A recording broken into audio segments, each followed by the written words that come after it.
రైతులందరికీ నమస్కారం అండి. నా పేరు హేమంత్. నేను కేప్లెసెస్ ఫర్టిలైజర్స్లో అగ్రానమిస్ట్గా వర్క్ చేస్తున్నాను. ఈరోజు అయితే మనం రాఘవేంద్రరావు గారి బనానా ఫీల్డ్లో ఉన్నామండి. వీళ్ళది వచ్చేసి రజాపుర గ్రామం, గుత్తి మండలం, అనంతపురం డిస్టిక్. ఇప్పుడు వీళ్ళు ఫస్ట్ టైం బనానా అయితే సాగు చేస్తున్నారు. ఈ సీజన్లో అయితే మన కేప్లెసెస్ ఫర్టిలైజర్స్ అయితే యూజ్ చేశారు. వాటి యొక్క రిజల్ట్ ఎలా ఉందో రైతు మాటలోనే తెలుసుకుందాం. నమస్కారం అండి మేడం. ఇప్పుడు మీరు కేప్లెసెస్ ఫర్టిలైజర్స్ అయితే యూజ్ చేశారు కదా, వాటి యొక్క రిజల్ట్ ఎలా ఉంది మేడం? రిజల్ట్ చాలా బాగుంది సార్. ఈ ప్రోడక్ట్స్ యూజ్ చేయక ముందు గ్రోత్ కొద్దిగా తక్కువ ఉండింది, అంటే స్టండ్ గ్రోత్ లాగా అనిపించింది. సో ఆ తర్వాత మేము మిమ్మల్ని కన్సల్ట్ అయితే కొన్ని ప్రోడక్ట్స్ వాడమని చెప్పారు. సో ఆఫ్టర్ యూజింగ్ ఆ ప్రోడక్ట్స్ ఎప్పుడైతే వాడామో అప్పటి నుంచి మంచి గ్రోత్, అంటే డిఫరెన్స్ మేము గమనించాము.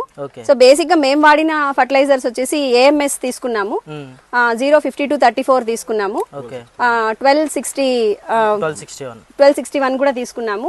దాని తర్వాత బోరాన్ తీసుకున్నాము. ఇవన్నీ స్టెప్ బై స్టెప్, అంటే ఒక సైకిల్, ఒక స్కెడ్యూల్ ప్రకారంగా ఇమ్మని చెప్పారు. సో దాని ప్రకారంగానే ఫాలో చేసాము. అండ్ లాస్ట్ గా ఈ ప్రోడక్ట్ కూడా మైక్రో న్యూట్రియంట్స్ ప్రోడక్ట్స్ ఇది. సో ఇది కూడా ఫార్ములా 1, ఫార్ములా 2 రెండు అన్నారు. సో ఫార్ములా 1 యూజ్ చేసాము. నెక్స్ట్ ఫార్ములా 2 ఫ్రూట్ డెవలప్మెంట్ కు ఉంది అన్నారు, అది కూడా యూజ్ చేయాలి. సో బంచెస్ అయితే ఇప్పటి వరకు బాగున్నాయి. ఫర్దర్ కూడా మంచి గ్రోత్ ఉంటుందని నేను ఆశిస్తున్నాను. So this is a German company.